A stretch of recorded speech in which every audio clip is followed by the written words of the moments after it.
Bismillahirrahmanirrahim. Assalamualaikum warahmatullahi wabarakatuh. Perkenalkan, saya atas nama Rosmidar dengan NIM 19040100018. Program Studi Ekonomi Syariah dari kelas EKIS 5E. Nah, di sini saya akan membahas tentang manajemen proyek. Apa sih manajemen proyek itu? Jadi, manajemen proyek terdiri dari dua kata, yaitu manajemen dan proyek. Manajemen yang berarti mengatur atau mengelola, sedangkan proyek yang berarti pekerjaan dalam arti lain suatu kegiatan sementara yang dilakukan dalam jangka waktu tertentu.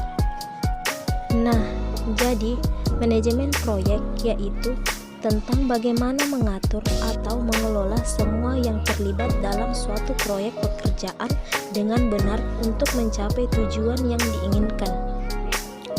Nah, arti lain daripada manajemen proyek adalah aplikasi atau implementasi dari pengetahuan, keterampilan, perangkat, dan teknik pada suatu aktivitas proyek untuk memenuhi kebutuhan atau tujuan suatu proyek.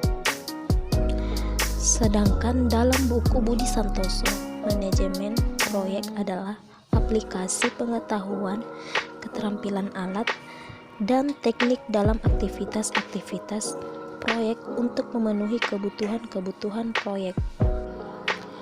Nah, adapun tujuan daripada manajemen proyek ini yaitu efisiensi, baik dari sisi biaya, sumber daya maupun waktu. Kontrol terhadap proyek lebih baik sehingga proyek bisa sesuai dengan biaya, sumber daya, dan waktu yang telah ditentukan. Yang pertama, meningkatkan kualitas.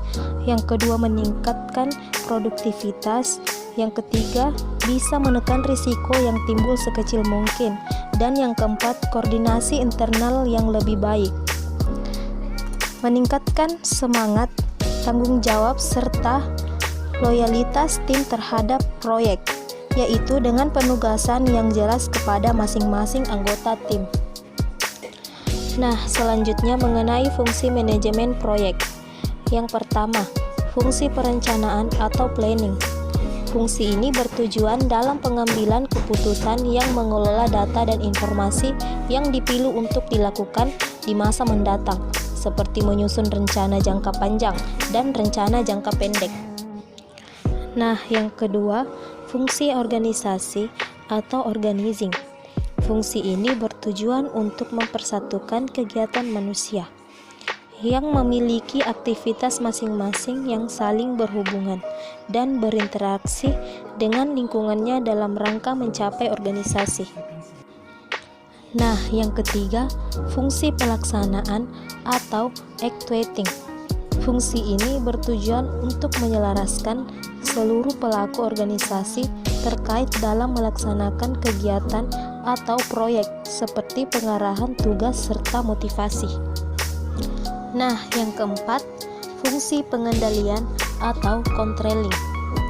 Fungsi ini bertujuan mengukur kualitas penampilan dan penganalisian serta pengevaluasian kegiatan seperti memberikan saran perbaikan.